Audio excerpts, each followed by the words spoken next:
जय हिंद साथियों। आज के इस सेशन में हम पॉलिटी की तीसरी क्लास को कंटिन्यू करने वाले हैं, जिसमें हम संविधान की विशेषताओं के बारे में डिस्कस करने वाले हैं। तो दोस्तों, अगर आप लोग चैनल पर पहली बार आए हैं तो चैनल को सब्सक्राइब कर दीजिएगा। ये क्लासेज जो है यूपी ट्रिपल एससी पैट 2025 के लिए, यूपीएसआई 2025 के लिए, यूपी लेखपाल को जो है टारगेट करके ये क्लासेज बनाई गई हैं। दोस्तों, आपको यहाँ पर जो है MCQ plus concept based question जो है कंप्लीट करवाए जाएंगे। तो आइए सेशन स्टार्ट करते हैं। हमारा पहला क्वेश्चन क्या है? विश्व का सबसे बड़ा लिखित एवं सर्वाधिक व्यापक संविधान जो है किस देश का है? तो प्यारे साथियों, किस देश का है? ब्रिटेन का है, भारत का है, कनाडा का है या फिर दक्षिण अफ्रीका का है? तो प्यारे साथियों, कहाँ का संविधान जो है सबसे बड़ा लिखित और सर्वाधिक व्यापक है? तो भारत का संविधान जो है सर्वाधिक बड़ा है, लिखित और सर्वाधिक व्यापक संविधान है। ऑप्शन बी जो होगा इस क्वेश्चन का राइट आंसर हो जाएगा। प्यारे साथियों, हमारा जो संविधान है इसको बनने में कितने समय लगे थे? तो 2 वर्ष 11 माह 18 दिन का समय लगा था। जब हमारा संविधान लागू हुआ था तो इसमें जो है कुल कितने अनुच्छेद थे? तो 395 अनुच्छेद थे, 22 भाग थे और 8 अनुसूचियों को जो है सम्मिलित करके हमारे संविधान को लागू किया गया था। तो प्यारे साथियों, कब लागू हुआ था? तो 26 जनवरी 1950 को लागू हुआ था। तो इस क्वेश्चन के लिए इतना एनफ है। क्वेश्चन से जुड़ा कोई भी डाउट हो तो आप लोग कमेंट बॉक्स में कमेंट कर सकते हैं। आइए नेक्स्ट क्वेश्चन देखते हैं। भारतीय संविधान पर सबसे अधिक प्रभाव जो है किसका पड़ा?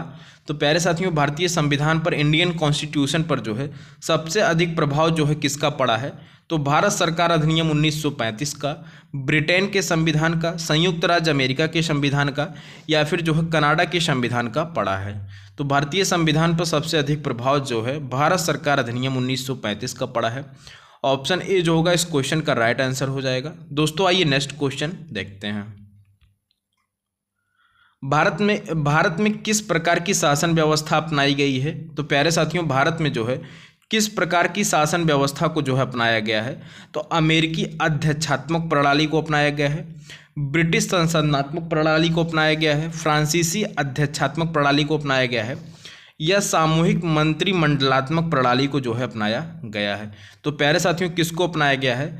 तो भारत में जो है किस प्रकार की शासन व्यवस्था? तो भारत में जो है ब्रिटिश संसदनात्मक प्रणाली शासन व्यवस्था को जो है अपनाया गया है।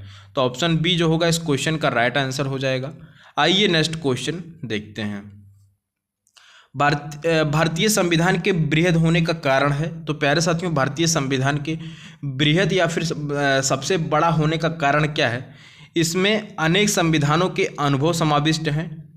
दूसरा ऑप्शन हमारा क्या है? इसमें विस्तृत प्रशासकीय प्रावधान है। तीसरा ऑप्शन क्या है? यह एक बड़े देश के शासन से संबंधित है। ये चौथा ऑप्शन क्या हमारा? इसमें संघ तथा राज्य दोनों सरकारों का संविधान है। तो प्यारे साथियों, भारतीय संविधान के बृहद होने का कारण जो है इसमें संघ तथा राज्य दोनों सरकारों के संविधान हैं। तो ऑप्शन डी जो होगा इस क्वेश्चन का राइट आंसर हो जाएगा। सारे क्वेश्चन फैक्ट बेस हैं, आपके लिए इंपॉर्टेंट है। क्वेश्चन आपसे जो है एग्जामों में डीपली पूछे जाते हैं, क्वेश्चन आपसे ऊपर से नहीं पूछा जाता है। आइए नेक्स्ट क्वेश्चन देखते हैं। भारतीय संविधान कैसा है? तो प्यारे साथियों, भारतीय संविधान जो है, इंडियन कॉन्स्टिट्यूशन जो है कैसा है? कठोर है, लचीला है, ना कठोर है ना लचीला है या फिर जो है अंशतः कठोर है या फिर अंशतः लचीला है? तो प्यारे साथियों, क्वेश्चन का राइट आंसर क्या हो जाएगा? तो अंशतः कठोर है और अंशतः जो है लचीला है। तो ऑप्शन डी जो होगा इस क्वेश्चन का राइट आंसर हो जाएगा। आइए नेक्स्ट क्वेश्चन देखते हैं। दुनिया का सबसे छोटा संविधान किस देश का है? तो प्यारे साथियों, दुनिया का सबसे छोटा संविधान जो है किस देश का है? तो इंपॉर्टेंट क्वेश्चन आपके लिए हो जाते हैं कि दुनिया का सबसे छोटा संविधान जो है भारत का है, संयुक्त राज्य अमेरिका का है, मोनाको का है या फिर चीन का है? तो प्यारे साथियों, कहाँ का है? तो मोनाको का संविधान जो है सबसे छोटा संविधान है। इसमें जो है कुल कितने शब्दों को? तो 3814 शब्दों का संकलन करके जो है इसको बनाया गया है। इसमें कुल कितने आर्टिकल हैं? इसमें कुल 96 आर्टिकल हैं। प्यारे साथियों, मोनाको का संविधान जो है कब पारित हुआ था? तो किसी बुक में जो है 1914 और किसी में जो है 1911 बताया जाता है। इस क्वेश्चन का राइट आंसर ऑप्शन सी हो जाएगा। दोस्तों, अगर क्वेश्चन से जुड़ा कोई भी डाउट हो तो आप लोग कमेंट बॉक्स में कमेंट जरूर करिए, हम आपके क्वेश्चन का समाधान जरूर करेंगे। आइए नेक्स्ट क्वेश्चन देखते हैं। 42वें संविधान संशोधन को क्या कहा जाता है? तो प्यारे साथियों, 42वें संविधान संशोधन अधिनियम को क्या कहा जाता है? तो लघु संविधान कहा जाता है, बड़ा संविधान, मौलिक संविधान या फिर जो है संशोधन कहा जाता है। तो इसको क्या कहा जाता है? तो प्यारे साथियों 42वें संवैधानिक संशोधन अधिनियम को जो है लघु संविधान जो है कहा जाता है, मिनी कॉन्स्टिट्यूशन कहा जाता है। क्यों? क्योंकि इसमें जो है इस संवैधानिक संशोधन के तहत जो है बहुत से परिवर्तन हुए थे।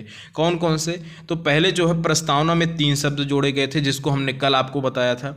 दूसरे जो है कौन को परिवर्तन क्या हुआ था? तो मौलिक कर्तव्य जो है इसी के तहत जोड़ा गया था। बाकी और भी परिवर्तन हुए थे, हम आप आगे जो है आपको कंटिन्यू संवैधानिक संशोधन में बताएंगे। तो ऑप्शन ए जो होगा इस क्वेश्चन का राइट आंसर हो जाएगा।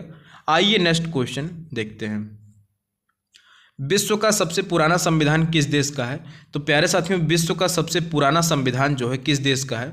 तो तुर्की का है, सैन मैरिनो का है, ब्रिटेन का है या फिर अमेरिका का है? तो प्यारे साथियों दुनिया का सबसे पुराना संविधान जो है सैन मैरिनो का है। ऑप्शन बी जो होगा इस क्वेश्चन का राइट आंसर हो जाएगा। प्यारे साथियों सैन मैरिनो का संविधान जो है 1600 वर्ष जो पुराना है। यह विश्व का सबसे पुराना लिखित संविधान है जो अभी भी प्रभावी है। तो सैन मैरिनो का संविधान जो है सबसे पुराना संविधान है। तो इस क्वेश्चन का राइट आंसर ऑप्शन बी हो जाएगा। नेक्स्ट क्वेश्चन हमारा क्या है? भारतीय संविधान को सर्वप्रथम किसके द्वारा और किस भाषा में लिखा गया था? तो प्यारे साथियों भारतीय संविधान को जो है सर्वप्रथम किसके द्वारा और किस भाषा में लिखा गया था? तो प्यारे साथियों राजेंद्र प्रसाद द्वारा लिखा गया था, बाल गंगाधर तिलक द्वारा लिखा गया था, या फिर प्रेम बिहारी नारायण रायजादा द्वारा लिखा गया था, या फिर इनमें से किसी के द्वारा नहीं। तो प्यारे साथियों किसके द्वारा लिखा गया था? तो भारतीय संविधान जो है सर्वप्रथम प्रेम बिहारी नारायण रायजादा के द्वारा जो है लिखा गया था। किस भाषा में? तो अंग्रेजी भाषा में जो है लिखा गया था। तो भारतीय ये क्वेश्चन आपसे बहुत बार पूछा जाता है कि भारतीय संविधान जो है सर्वप्रथम किस भाषा में लिखा गया था? तो सबसे पहले जो है अंग्रेजी भाषा में लिखा गया था। तो ऑप्शन सी जो होगा इस क्वेश्चन का राइट आंसर हो जाएगा। नेक्स्ट क्वेश्चन हमारा क्या है? भारतीय राजनीतिक व्यवस्था में इनमें से कौन सर्वोच्च है? तो प्यारे साथियों भारतीय राजनीतिक व्यवस्था में जो है इनमें से कौन सर्वोच्च है? तो सर्वोच्च न्यायालय सर्वोच्च है, संविधान सर्वोच्च है, संसद या फिर धर्म सर्वोच्च है? तो प्यारे साथियों भारतीय संविधान जो है यह सर्वोच्च है। ऑप्शन बी जो होगा इस क्वेश्चन का राइट आंसर हो जाएगा। आइए नेक्स्ट क्वेश्चन देखते हैं। भारत में वयस्क मताधिकार की उम्र क्या है? तो प्यारे साथियों भारत में वयस्क मताधिकार की उम्र जो है पहले कितनी वर्ष थी? तो पहले जो है 21 वर्ष थी। बाद में इसको जो घटाकर कितना कर दिया गया है? तो 18 वर्ष कर दिया गया है। तो ऑप्शन ए जो होगा इस क्वेश्चन का राइट आंसर हो जाएगा। किस संवैधानिक संशोधन के तहत घटाया गया था? तो 61वें संवैधानिक संशोधन के तहत जो है मत देने की आयु 21 वर्ष से घटाकर 18 वर्ष कर दी गई थी। तो ऑप्शन ए जो होगा इस क्वेश्चन का राइट आंसर हो जाएगा। नेक्स्ट क्वेश्चन क्या है? लिखित संविधान किस देश की परंपरा से शुरू हुआ? तो प्यारे साथियों लिखित संविधान जो है किस देश की परंपरा से जो है शुरू हुआ था? तो संयुक्त राज्य अमेरिका की परंपरा से जो है यह शुरू हुआ था। ऑप्शन ए जो होगा इस क्वेश्चन का राइट आंसर हो जाएगा। आइए नेक्स्ट क्वेश्चन की तरफ बढ़ते हैं। दोस्तों हमारा नेक्स्ट क्वेश्चन क्या है? भारत के संविधान में संघीय शब्द की जगह किन शब्दों को स्थान दिया गया है? तो प्यारे साथियों भारत के संविधान में जो है संघीय शब्द की जगह जो है किन शब्दों को स्थान दिया गया है? तो संघीय राज्य को दिया गया है, संघों का राज्य दिया है, राज्यों का संघ दिया गया है, या फिर इकाइयों का संघ दिया गया है? तो संघीय शब्द की जगह जो है राज्यों का संघ को जो है स्थान दिया गया है। ऑप्शन सी जो होगा इस क्वेश्चन का राइट आंसर हो जाएगा। दोस्तों ये सारे क्वेश्चन आपके लिए बहुत इंपॉर्टेंट हैं। आइए नेक्स्ट क्वेश्चन देखते हैं। भारत का संविधान मान्यता प्रदान करता है। तो प्यारे साथियों भारत का संविधान जो है किसको मान्यता प्रदान करता है? तो केवल धार्मिक अल्पसंख्यकों को प्रदान करता है, केवल भाषाई अल्पसंख्यकों को प्रदान करता है, धार्मिक एवं भाषाई अल्पसंख्यकों को प्रदान करता है, या फिर धार्मिक भाषाई एवं निर्जातीय अल्पसंख्यकों को प्रदान करता है? तो किसको प्रदान करता है? तो धार्मिक एवं भाषाई अल्पसंख्यकों को जो है भारतीय संविधान मान्यता प्रदान करता है। ऑप्शन सी जो होगा इस क्वेश्चन का राइट आंसर हो जाएगा। आइए नेक्स्ट क्वेश्चन देखते हैं। भारत एक धर्मनिरपेक्ष देश है, इसका तात्पर्य क्या है? तो प्यारे साथियों धर्मनिरपेक्ष शब्द का सीधा सीधा अर्थ क्या होता है? जिसका कोई भी धर्म नहीं होता है। तो उसका राज्य स्तर पर जो है कोई धर्म नहीं है। ऑप्शन बी जो होगा इस क्वेश्चन का राइट आंसर हो जाएगा। सिंपल सा क्वेश्चन, धर्मनिरपेक्ष अगर कहीं भी आता है तो धर्मनिरपेक्ष शब्द का अर्थ क्या होता है? जिसका जो है कोई धर्म नहीं होता है। तो भारत में जो है भारत का कोई भी धर्म नहीं, हाँ सभी धर्मों को जो है मान्यता प्रदान की गई है। आइए नेक्स्ट क्वेश्चन देखते हैं। भारतीय संविधान का हिंदी में किसने अनुवाद किया था? तो प्यारे साथियों, भारतीय संविधान का हिंदी में अनुवाद जो है किसके द्वारा किया गया था? तो राजेंद्र प्रसाद जी के द्वारा, रविंद्रनाथ टैगोर के द्वारा, घनश्याम दास गुप्ता जी के द्वारा या फिर मदन मोहन मालवीय द्वारा किया गया था। तो किसके द्वारा किया गया था? तो घनश्याम दास गुप्ता द्वारा जो है किया गया था। ऑप्शन सी जो होगा इस क्वेश्चन का राइट आंसर हो जाएगा। आइए नेक्स्ट क्वेश्चन देखते हैं। भारतीय संविधान के संबंध में कौन सा कथन सही है? तो प्यारे साथियों, कौन सा कथन सही है? यह एक मौलिक संविधान है, यह दूसरे देशों के संविधान से प्रभावित है, यह दूसरे देशों के संविधान की बिल्कुल नकल है, या उपयुक्त सभी कथन गलत हैं। तो प्यारे साथियों, कौन सा इसका सही उत्तर क्या हो जाएगा? तो भारतीय संविधान जो है यह दूसरे देशों के संविधान से जो है प्रभावित है। तो ऑप्शन बी जो होगा इस क्वेश्चन का राइट आंसर हो जाएगा। आइए नेक्स्ट क्वेश्चन की तरफ पढ़ते हैं। दोस्तों, हमारा नेक्स्ट क्वेश्चन क्या है? भारतीय संविधान के संदर्भ में कहा जाता है कि, प्यारे साथियों, भारतीय संविधान के संदर्भ में जो है क्या कहा जाता है?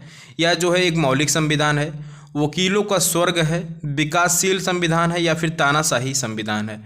तो प्यारे साथियों, भारतीय संविधान के संदर्भ में जो है क्या कहा जाता है? यह जो है वकीलों का स्वर्ग है। ऑप्शन बी जो होगा इस क्वेश्चन का राइट आंसर हो जाएगा। कौन सा? तो ऑप्शन बी जो होगा इस क्वेश्चन का राइट आंसर हो जाएगा। आइए नेक्स्ट क्वेश्चन देखते हैं। भारतीय संविधान में है, तो प्यारे साथियों, भारतीय संविधान में जो कुल कितने आर्टिकल हैं? तो भारतीय संविधान में जो है कुल कितने आर्टिकल थे? तो जो उस टाइम पे जो है 395 आर्टिकल थे। तो इस क्वेश्चन का राइट आंसर क्या हो जाएगा? 350 से अधिक आर्टिकल थे। तो ऑप्शन बी जो होगा इस क्वेश्चन का राइट आंसर हो जाएगा। आइए नेक्स्ट क्वेश्चन और आज के अपने लास्ट क्वेश्चन की तरफ बढ़ते हैं। अध्यक्षात्मक शासन का उदय सर्वप्रथम किस देश से हुआ? तो प्यारे साथियों, अध्यक्षात्मक शासन का उदय जो है सर्वप्रथम किस देश में हुआ था? तो किस देश में हुआ था? तो यूगोस्लाविया में हुआ था, मिस्र में हुआ था, स्विट्जरलैंड में, या फिर संयुक्त राज्य अमेरिका में हुआ था। तो किस देश में हुआ था? तो प्यारे साथियों, किस देश में हुआ था? तो यह जो है संयुक्त राज्य अमेरिका में जो है अध्यक्षात्मक शासन का उदय हुआ था। ऑप्शन डी जो होगा इस क्वेश्चन का राइट आंसर हो जाएगा। प्यारे साथियों, आज हम आपके लिए होमवर्क देने वाले नहीं हैं। तो प्यारे साथियों, आप लोग जो है जरूर बताइएगा कि इन 20 क्वेश्चन में से जो है आपके कितने क्वेश्चन सही हुए हैं। कितने? तो इन 20 क्वेश्चन में जो है आपके कितने क्वेश्चन सही हुए हैं, आप लोग कमेंट बॉक्स में कमेंट करके ज़रूर बताइएगा। आइए वीडियो को एंड करने से पहले हम कल के अपने क्वेश्चन के होमवर्क को देख लेते हैं। तो भारतीय संविधान की प्रस्तावना में देश का कौन सा नाम उल्लेखित है? तो प्यारे साथियों, भारतीय संविधान की प्रस्तावना में जो है देश का कौन सा संविधान उल्लेखित है? भारत और भारतवर्ष उल्लेखित है, भारत और हिंदुस्तान उल्लेखित है, भारत और इंडिया उल्लेखित है, या फिर हिंदुस्तान और भारतवर्ष उल्लेखित है? तो क्या उल्लेखित है? तो भारत और इंडिया उल्लेखित है। ऑप्शन सी जो होगा इस क्वेश्चन का राइट आंसर हो जाएगा। दोस्तों, यह क्वेश्चन जो है कल का हमारा होमवर्क था, जिसका उत्तर जो है ऑप्शन सी सही होगा। मिलते हैं ऐसी नेक्स्ट वीडियो के साथ, तब तक के लिए जय हिंद, टेक केयर, बाय बाय।